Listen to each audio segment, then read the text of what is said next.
Good morning. It's December 11th, and this is your daily brief in climate change. Here's everything you need to know.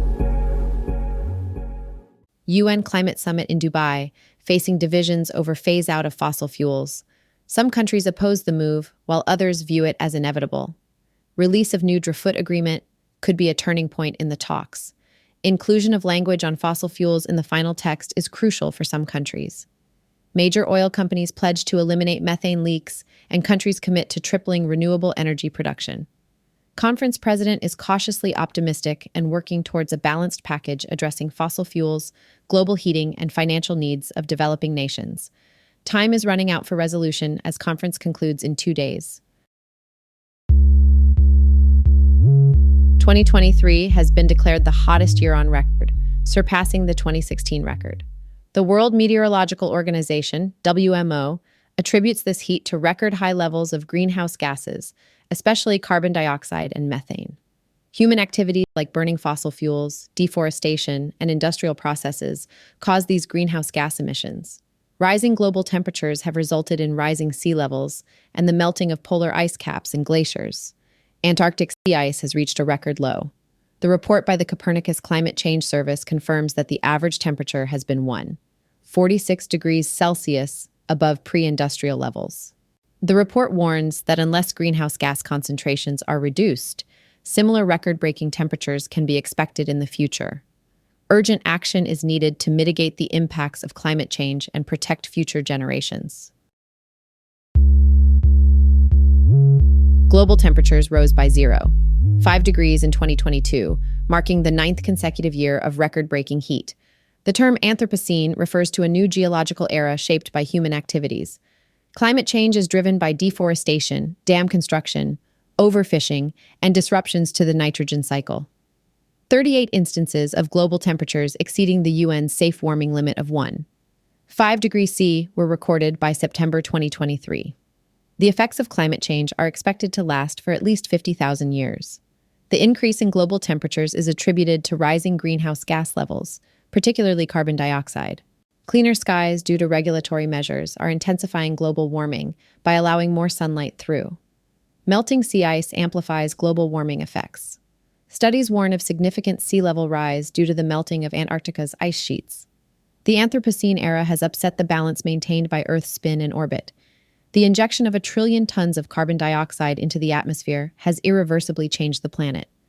COP28 is a key moment for addressing fossil fuel emissions and aiming for net zero status. Negative emissions are essential for restoring a climate suitable for humanity's future. The outcomes of COP28 will shape the trajectory for a responsible and sustainable future.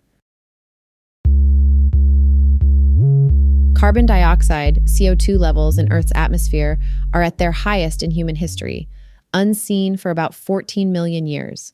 The current CO2 levels are at 420 parts per million, ppm, a significant increase from 280 ppm pre-industrial revolution. The high CO2 levels have led to an increase in global temperatures by about 2 degrees and higher sea levels. The study warns of potential cascading effects that can last for thousands of years due to this climate sensitivity. There is an urgent need to reduce carbon emissions to prevent further warming and sea level rise.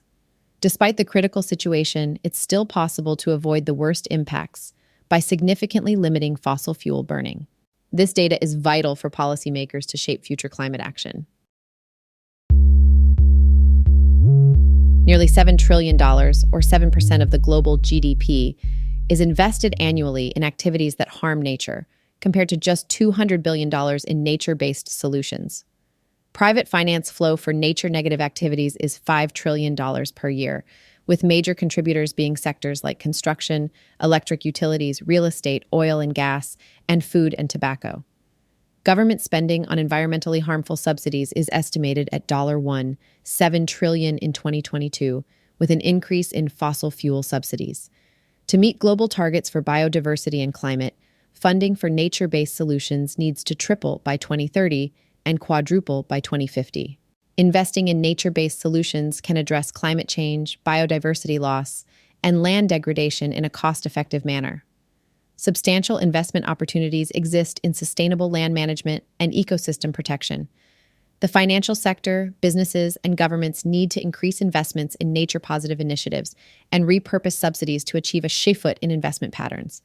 The report emphasizes the need for a transformative change in global finance to positively impact climate change, protect biodiversity, and prevent land degradation. This has been your daily brief in climate change.